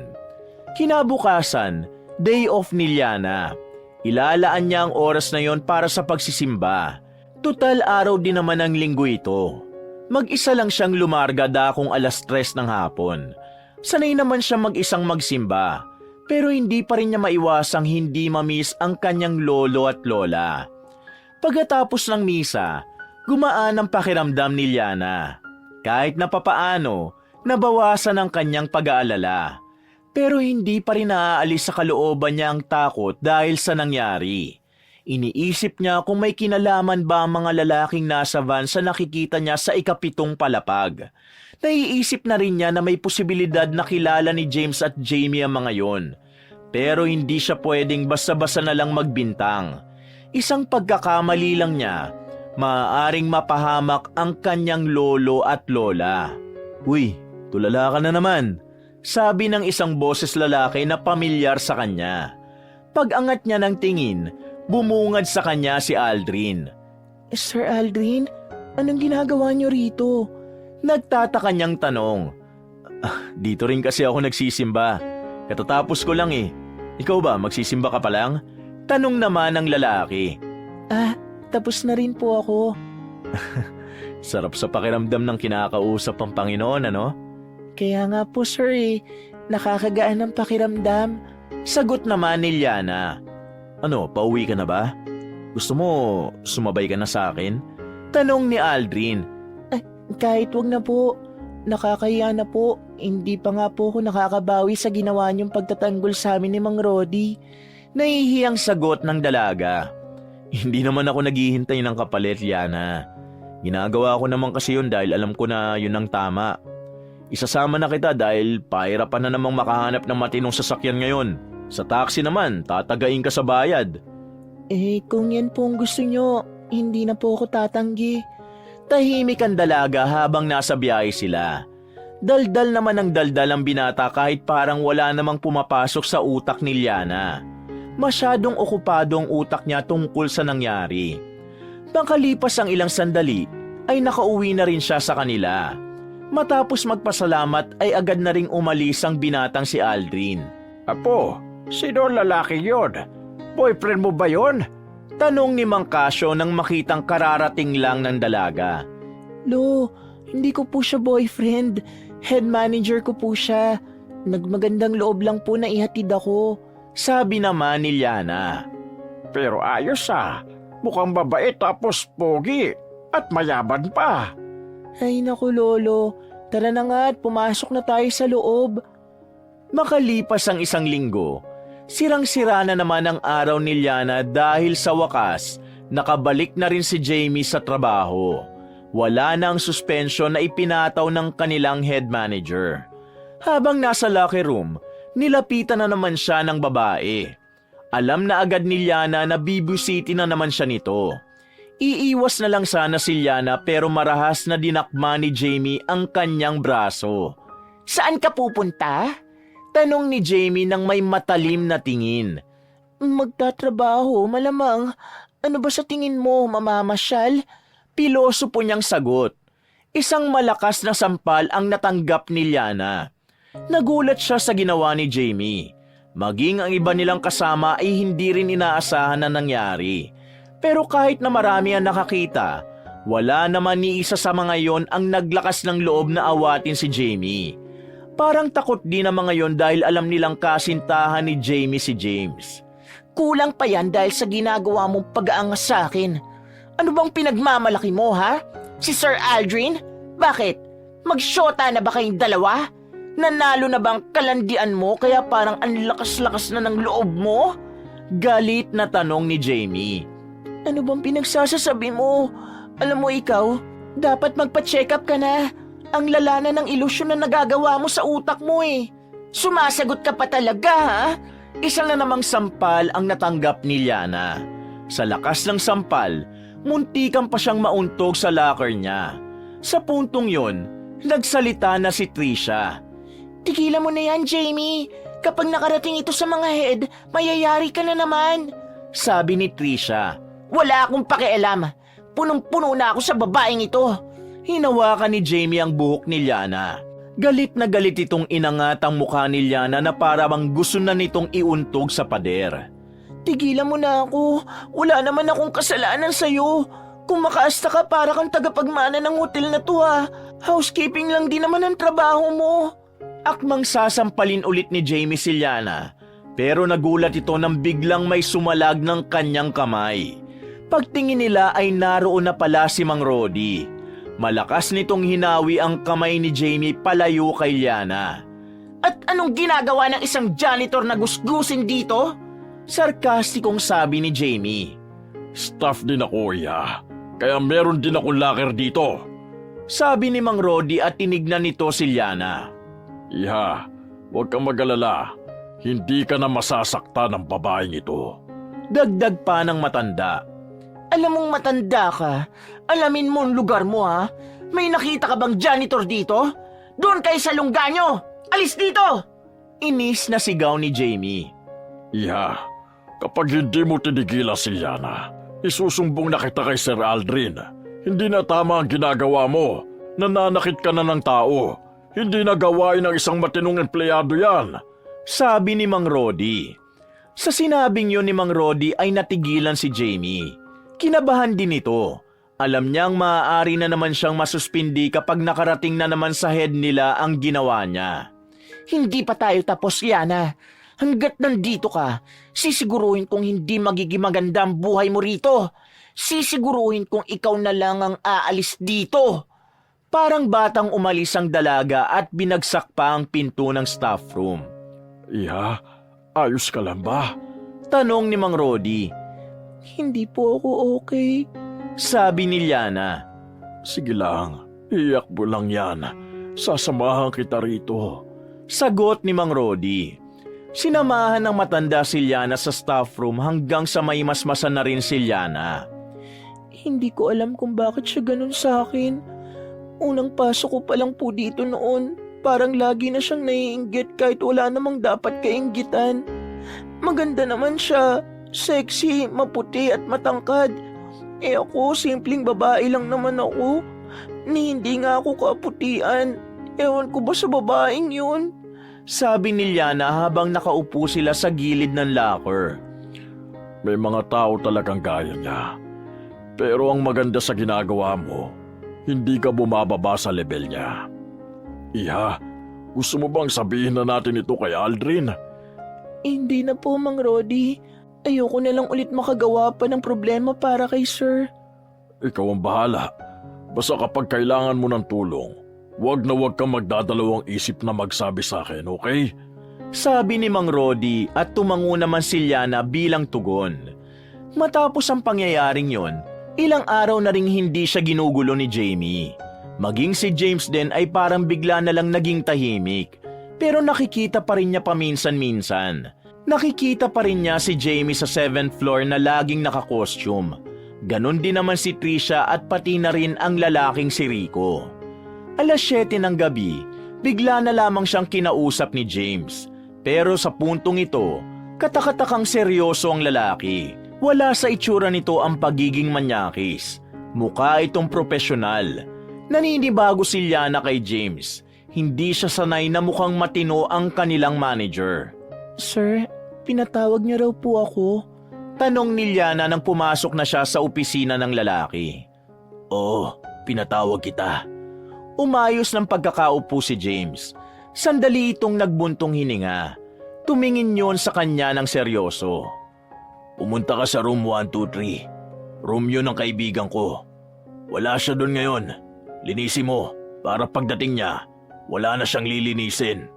Sabi ni James sa kanya. Okay, sige sir. Sagot naman niya. Mamahalin ang mga gamit na nandun ha, kaya umayos ka ng kilos mo.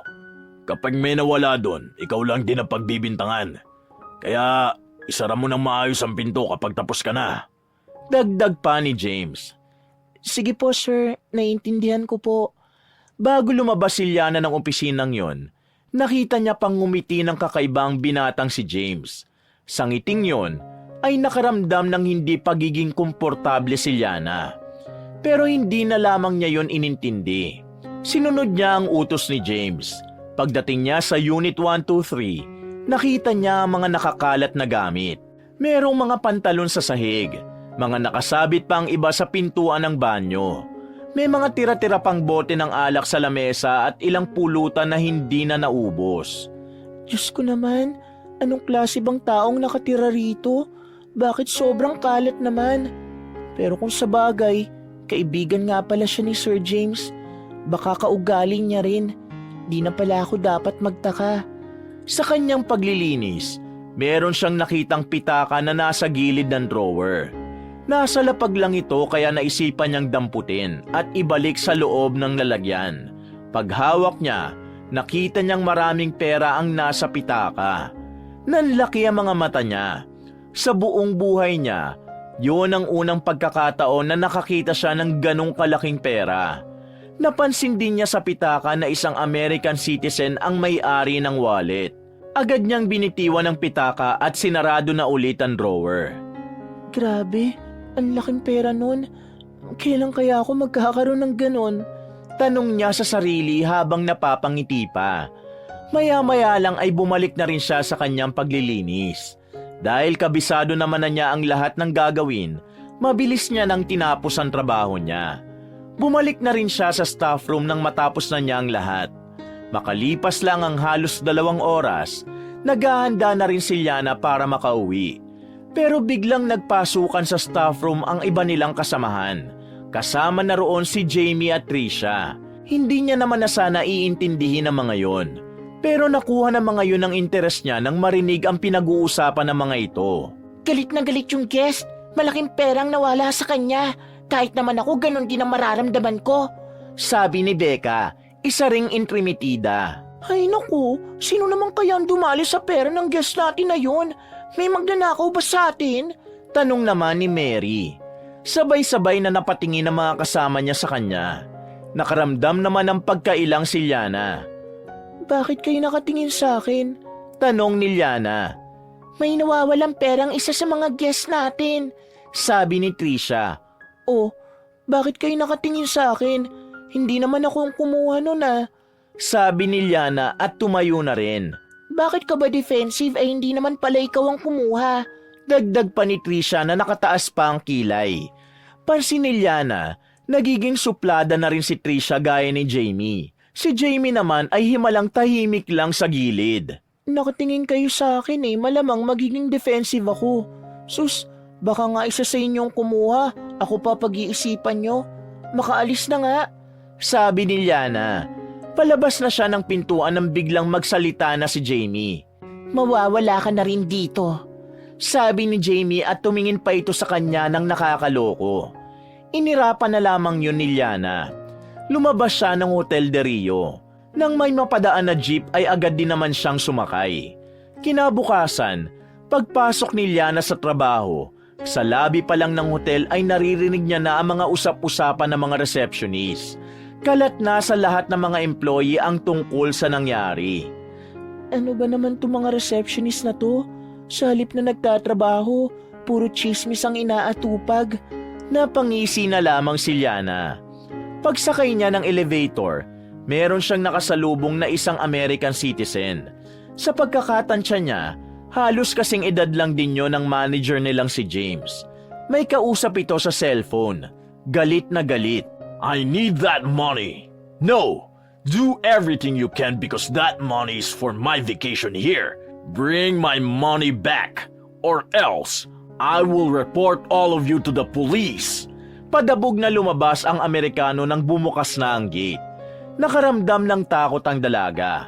Parang kulang na lang kasi ay magwala na yon. Habang naglalakad siya sa pasilyo, nakasalubong niya si Mang Rodi. Halatang katatapos lang nitong maglampaso ng sahig base sa pawis na nakikita niya sa noon nito. Oh, iha, maaga ka yata ngayon. Nagtatakang tanong ni Mang Rodi. Opo, nag-message kasi sa amin si Sir James. Lahat ng housekeeping pinapapasok niya na maaga. May nangyari kasing problema. Sabi ni Liana. Problema? Anong problema? Kasi po, may nawawalan daw ng pera sa isa sa mga guests namin kahapon. Sabi ni Liana sa mahinang tinig. Para kasi siyang nanghihina sa mga sandaling ito. Bigla siyang kinabahan na mapagtanto na siya ang naglinis ng kwarto ng Amerikano. Napalunok siya ng laway. Kahit na alam naman niya sa kanyang sarili na wala siyang ninakaw, hindi pa rin niya maiwasan na hindi kabahan. Ang ikinakabahala niya, baka kasi siya ang pagbintangan ng lahat. Pagkatapos ng sandaling usapan nila ni Mang Rodi, naglakad na rin siya patungo sa kanilang staff room. Nasa labas pa lang siya ng pintuan, naririnig niya na mga usap-usapan sa loob. Mas lalo siyang kinabahan nang marinig niyang binabanggit ng mga naroon ang kanyang pangalan. Lakas loob niyang hinawakan ng doorknob. Pagpasok niya, sabay-sabay na napalingon ang mga nasa loob. Naroon din si James na iritado na ang itsura ng muka. Siya! Baka siya ang nagnakaw ng pera nung kano! Sabi ni Becca. Ha? Pinagsasasabi mo? Tanging sagot ni Liana. Alam na namin, Liana. Ikaw lang ang nag-iisang naglinis sa room 123. Kaya sinong pagbibintangan namin? Di ikaw lang. Gumatong pa si Trisha. Nahihibang na ba kayo? Hindi naman ako magnanakaw, kaya bakit ko kukunin ang pera na hindi naman sa akin? Liana, hindi ka namin kilala. Malay ba namin kung yun pala ang tunay mong katauhan, di ba? Sabad pa ni Mary. Huwag niyo nga akong pagbintangan. Wala akong kinuha. Naglinis lang ako ron. At oo, nahawakan kong wallet na yun. Pero hindi ko naman kinuha. Binalik ko pa nga sa drawer niya eh. See? Ibig sabihin malaki ang posibilidad na ikaw din ang kumuha. Kasi nakita mo pala yung wallet. Kahit naman siguro sino masisilaw sa pera lalo na kung malaki. Kaya Liana, umamin ka na para hindi na lumaki ang gulo. Nagwawala na yung kanu sa admin. Sabi pa ni Trisha. Hoy Trisha, umayos ka nga. Kailan ka pa naging ganyan ha? Nahawa ka na ba kay Jamie? Wala akong aaminin dahil wala naman ako talagang ginawa. Buwelta pa ni Liana. Sir James, bakit hindi na lang natin isa-isahin ang mga locker para magkaalaman na tayo kung sino ba talaga rito magnanakaw? Suwestyon ni Becca. Magandang idea yan, Becca. Sige, isa-isahin natin ang mga locker ninyo. sabi ni James. Bigla na lang dumaloy ang kaba sa kalooban ni Liana. Hindi niya alam kung anong gagawin niya. Pakiramdam niya, may nangyayaring hindi maganda. Isa-isang binuksan ng mga locker. Nalagpasan na ang kina Jamie at Trisha. Pati na rin ang mga iba pang intrimitidang babae. Pero wala sa mga locker nila ang hinahanap nila. Pati rin sa locker ng mga lalaki ay wala rin. Kay Liana na lamang ang hindi nabubuksan. Tumingin muna sa kanya si James ng seryoso. Pagbukas ni James ng locker ng dalaga, nakita nila roon ang pitaka ng kano. May laman pa yung makapal na pera. Anong ibig sabihin nito, ha? Sabi ni James. Pagkakita nila sa hawak na pitaka ni James, agad na tumawag si Trisha ng security sa labas. Paanong napunta yan sa locker ko? Hindi ko kinuha yan. Liana, nasa locker mo ang wallet na to. Sino sa tingin mo maglalagay nito sa locker mo ikaw lang naman ang may susi niyan. Umamin ka na, Liana. Kinuha mo ang pera ng kaibigan ko, no? Tanong ni James. Pero hindi yun naaminin ni Liana dahil talaga namang wala siyang ginawang masama. Hindi ka ba nakakaintindi? Hindi ko kinuha ang wallet na yan. Sabi ni Liana. Kung hindi mo kinuha, bakit nandito sa locker mo? Tanong pa ni James. Pagtingin ni Liana kay Jamie, nakangiti yun sa kanya na para siyang inaasar. Sa puntong ito, alam na agad ni Liana kung sino ang naglagay ng pitakang yun sa kanyang locker. Walang hiya kang Jamie ka. Lahat talaga gagawin mo para lang mawala na ako rito. Galit niyang sigaw. Sir James, nambibintang si Liana kahit na siya naman ang totoong kumuha. Sabi ni Jamie na pangiti-ngiti pa. Maya-maya pa, dumating na rin ang dalawang security personnel. Nakiusap ang mga ito na sumama siya ng mapayapa sa admin. Pero nagmamatigas si Liana dahil pinaglalaban niya na talaga namang wala siyang ginalaw na pera ng iba. Pwede ba bitiwan niyo nga ako? Nagpupumigla si Liana sa pagkakahawak ng dalawang security. Kaya naman tumulong na rin ang mga kasamahan nilang babae para madala na siya sa admin. Kinaladkad na mga yun si Liana hanggang sa wala na nga ring magawa ang dalaga. Iyak na lamang siya ng iyak. Pakiramdam niya sa mga sandaling ito ay pinagkakaisahan na siya ng lahat. Hindi niya maintindihan kung bakit. Wala naman siyang inargabyado na tao para kainisan siya ng mga kasamahan niya. Nang makapasok na sila sa admin office, naabutan nila roon ang kano na medyo kalmado na. Naroon din si Aldrin at iba pang mas matataas na opisyal. Good afternoon, sir. Nandito na po yung kumuha ng pitaka ni Mr. White. Sabi ni James sa mga mas nakatataas sa kanila. Nagsitayuan ang mga yon at lumapit sa kanila. Ang babaeng ito ang kumuha ng pera ni Mr. White? Tanong ni Mr. Lopez, isang matandang lalaki na halos kasing edaran lang ni Mang Rodi.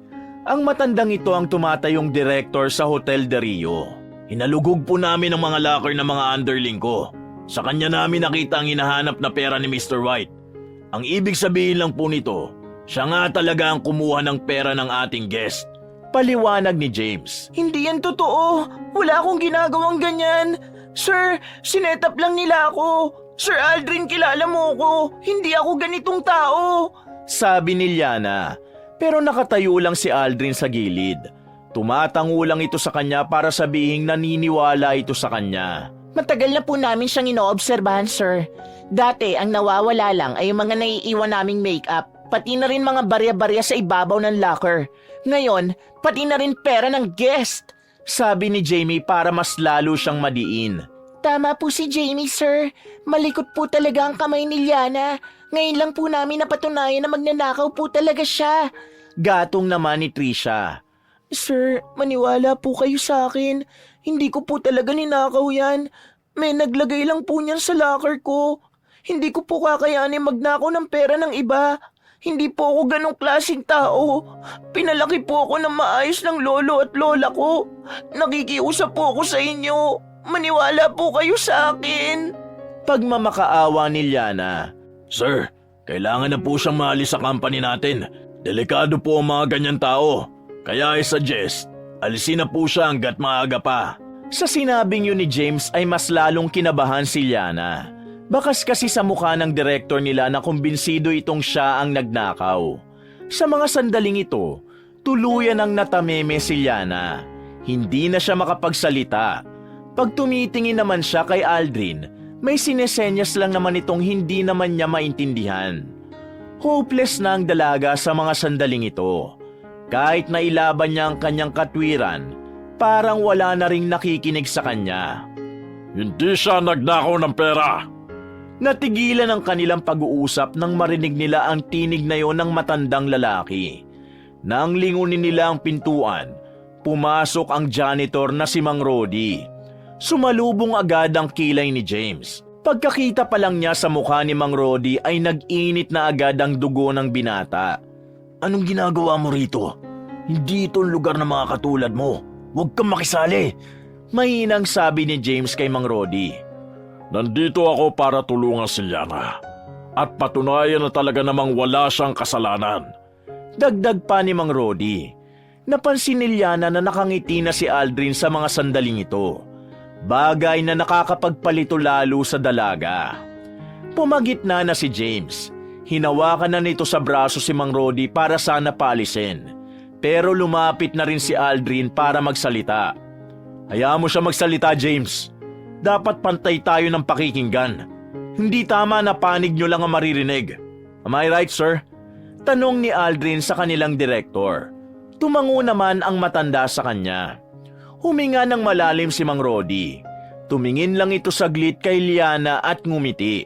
Sa sandaling nakilala ko si Liana, napatunayan ko na mabuti ang kalooban niya. Siya ang tipo ng tao na kahit api-apihin mo, hindi kanya gagantihan. Mas pipiliin niya pang pagtuunan ng trabaho kaysa pumatol. Mabuting tao si Liana. Sa katunayan, nang una kami magkita ay tinulungan niya ako. Binigyan niya ako ng pagkain. Tinulungan niya rin ako makapasok dito bilang janitor. Nararamdaman ko na hindi kayang gawin ni Liana ang binibintang sa kanya. Wala sa itsura niya ang ganong klase ng gawain. Saad ng matanda. Agad namang kumontra si James. Hindi talaga ito papayag na makakalusot ang pagkakataong yon para kay Liana. Mas matagal na po namin kilala si Liana. Noon pa man, umaangal na mga babaeng nawawalan sila ng gamit. Ibig sabihin lang nito, hindi mo kilala si Liana, Mang Rody. Papaano mo nasasabing mabuti ang isang tao kung wala pa nga isang buwan mo siyang nakikilala?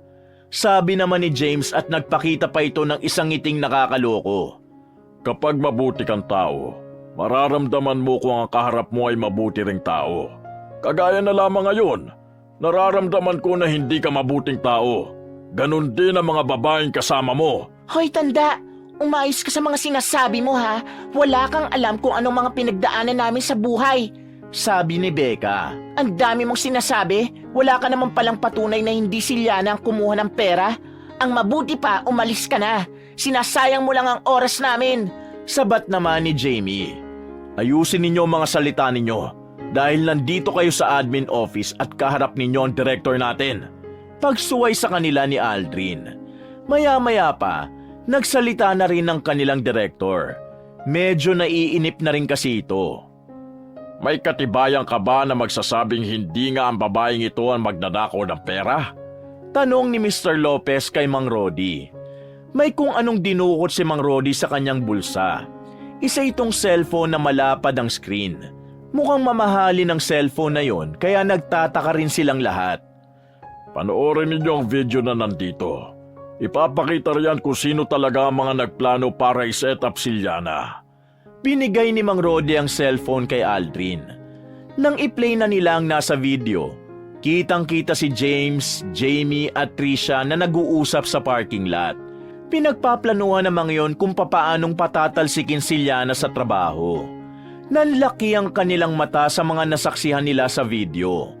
Ang video kasi na yon ay malinaw na katibayan na ang nangyari ay isang planadong setup lang. Sir, huwag kayong maniwala sa taong to. Siraulo to eh. Iba ang pinag-uusapan namin dyan. Gawa-gawa niya lang yan. Doon ka na nga! Tinulak ni James ng malakas si Mang Rody. Natumba ang matanda at dumulas pa sa sahig. James, anong ginagawa mo? Nababaliw ka na ba? Galit namang sabi ni Aldrin at tinulungang makatayo ang matanda. Bakit nyo ba kasi pinapakinggan ang matandang yan? Sino ba yan? Janitor lang naman yan dito ah! Pasigaw na sabi ni James.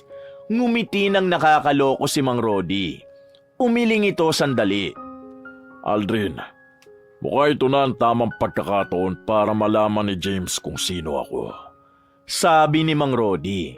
Tinanggal ni Mang Rody ang extension ng balbas at bigote nito, pati na rin ang wig nitong kulay puti. Unti-unti rin niyang inalis ang parang goma na idinikit sa mukha niya para mag-iba ang anyo niya. Ilang sandali lang, lumabas na rin ang tunay na mukha ni Mang Rody. Hindi pa rin kilala ni James ang matanda.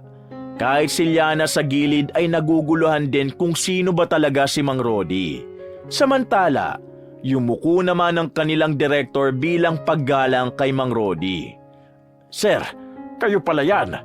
Pasensya na't hindi ko nakilala ang boses ninyo. Matagal-tagal na rin kasi tayong hindi nagkita at nagkausap. Sabi ni Mr. Lopez. Nagbigay galang ito kay Mang Rody. Sandali lang, ano nangyayari dito? Aldrin, sino ba ang matandang yan? Pa-costume-costume pa eh. Sarkastikong sabi ni James. Si Sir Rodrigo Pontalba. Siya ang may-ari ng hotel na ito. Sa madaling sabi, sa ating lahat, siya ang pinakamataas. Sabi ni Aldrin.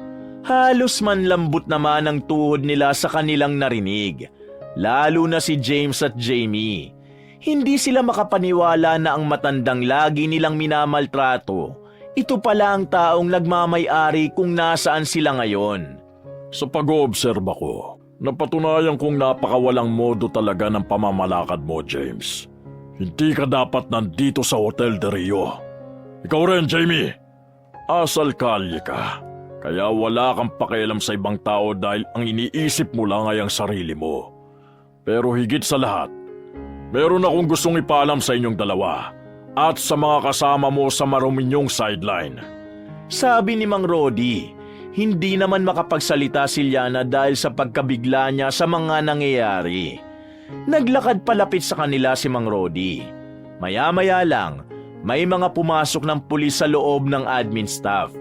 Nagtataka silang lahat, lalo na si Liana. Hindi niya alam kung bakit kailangan ng pulis sa insidenteng yun.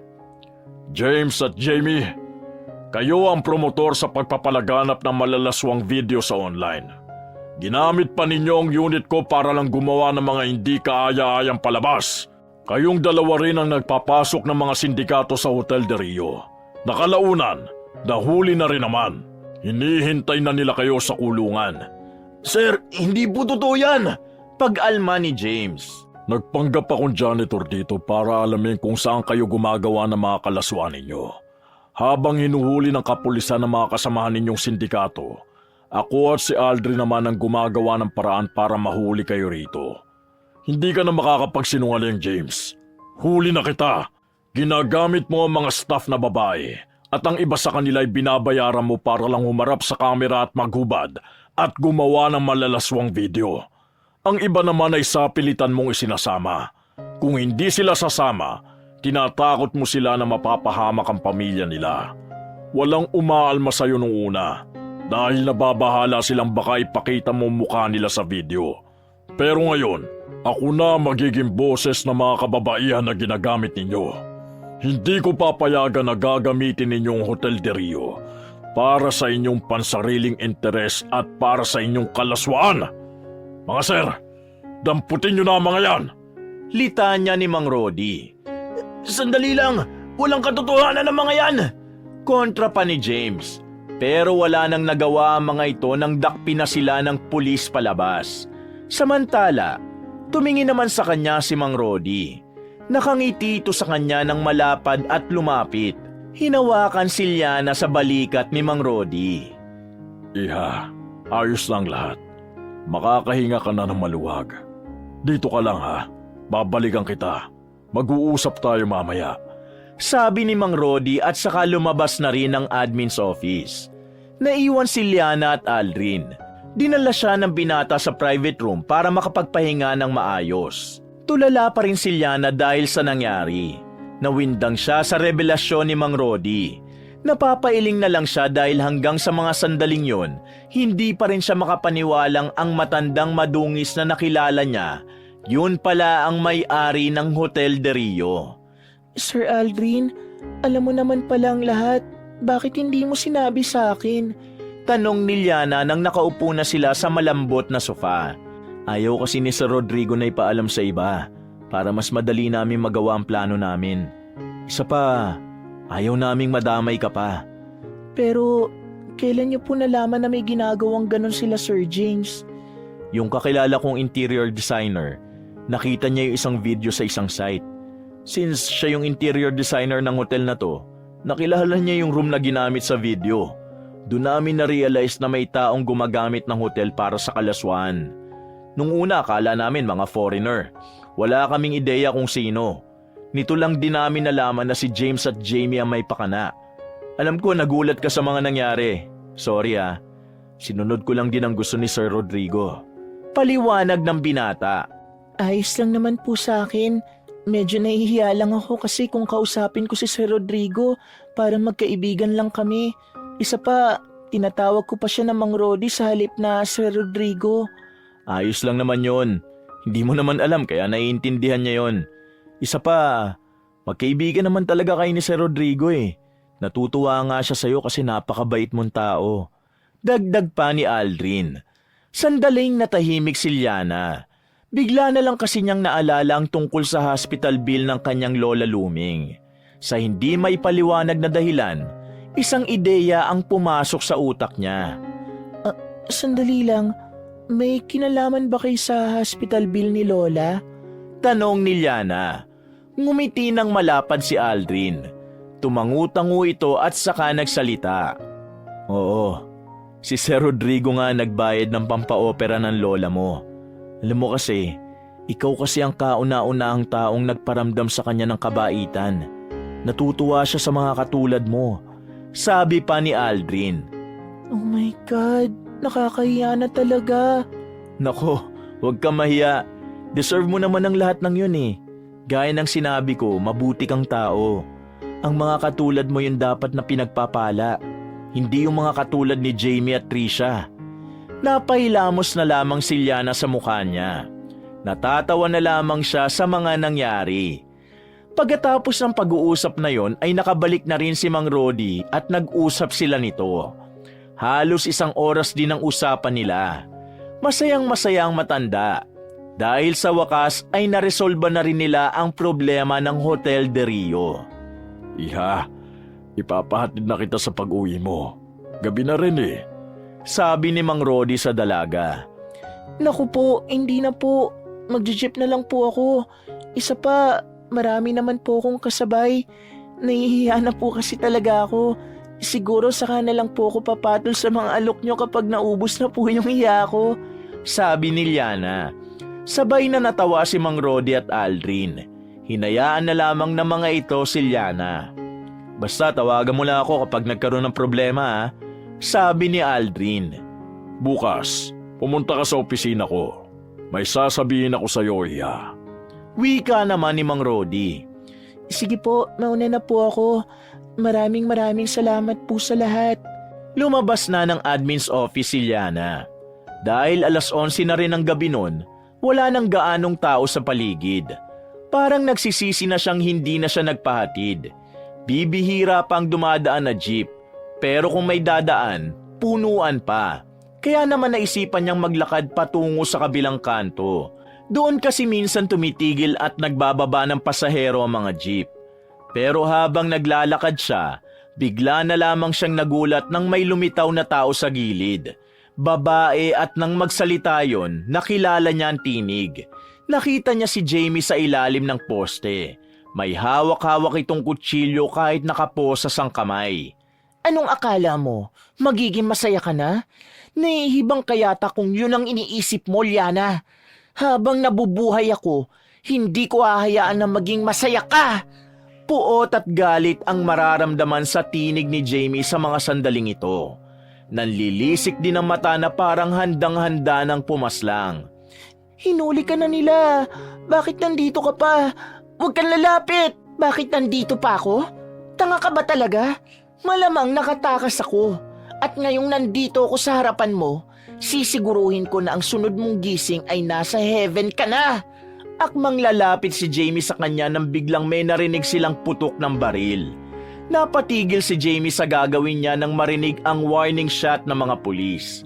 Lumapit ang kapulisan, kinuha agad si Liana at pinalibutan ng babaeng si Jamie. Sa huli, wala na rin namang nagawa si Jamie kundi ang sumama na lang. Galit na naman ito kay Liana para itong mabangis na hayop na gustong manakit. Nakahinga naman ng maluwag si Liana. Buti na lamang ay dumating ang mga pulis dahil kung hindi, baka nasa langit na nga talaga siya. Sa kabila ng mga pangyayaring yon, nagawa pa ring makauwi ni Liana ng magaan ang pakiramdam. Mas nangibabaw sa kanyang kaligayahan. Kaya kinabukasan, maaga siyang pumasok para puntahan ang opisina ni Mang Rody. Pagpasok niya, namangha siya nang makitang nakabihis na ng maayos ang matanda. Hindi siya makapaniwala na kahit matanda na, naroon pa rin ang pagiging gwapo ni Mang Rody. Naninibago po ako, pero mas bagay po sa inyong ganito. Sabi ni Liana na parang tropa lang niya kung kausapin ng may-ari ng hotel. Sorry po sir, akala ko po kasi kayo pa rin si Mang Rody. Si Sir Rodrigo na po pala kayo. Dagdag niya pa. Kahit ano pang itawag mo sa akin ay ayos lang. Ituring mo kong tropa kung gusto mo. Sigurado ho ba kayo dyan sir? Sige sir ah. By the way, kaya kita pinatawag dito dahil meron akong gustong sabihin sa'yo. Sumeryoso ang mukha ni Mang Rody. Nakaramdam naman ng kaba si Liana. May nagawa po ba akong masama? Tanong niya. May nagawa kang kabutihan. Kaya ngayon, gusto kitang ipromote, Iha. Ikaw na ang papalit sa posisyon na naiwan ni James. Isa ka ng manager ngayon. Dahil alam ko na ikaw mas karapat-dapat sa mga ganong posisyon. Naiyak na lamang si Liana sa sobrang tuwa. Hindi niya inaasahan na mapopromote na rin siya. Halos magtatalon siya sa tuwa. Napayakap pa nga siya kay Mang Rody. Maraming salamat po. Sobrang laking tulong po nito sa akin at sa pamilya ko. Sabi ni Liana. You deserve it, Iha. Tugon naman ang matanda. Sa panibagong posisyon ni Liana sa trabaho, naging mas maganda ang takbo ng kanyang buhay. Bukod sa lumaki ang kanyang sahod, mas nadagdagan din ang kanyang kumpiyansa sa sarili. Walang paglagyan ng tuwa si Liana. Malaki ang pasasalamat niya sa Panginoon dahil nangyari ang lahat ng yon. Congrats nga pala, ikaw ang most effective manager of the month natin. Sabi ni Aldrin nang magkasabay sila sa elevator. Maraming salamat sir. Hindi ko magagawa ito kung hindi dahil sa mga payo na sinasabi nyo. Sagot naman niya. Nagngitian ang dalawa. Isang ngiti na hindi na ikinahiya pa ni Liana. Matapos yun, tumungo na rin siya sa admin's office para tanggapin ang pagkilala sa kanya. Kahit na isang certificate lang yon, para sa kanya, ang bagay na yon ang simula na ng kanyang pag-unlad.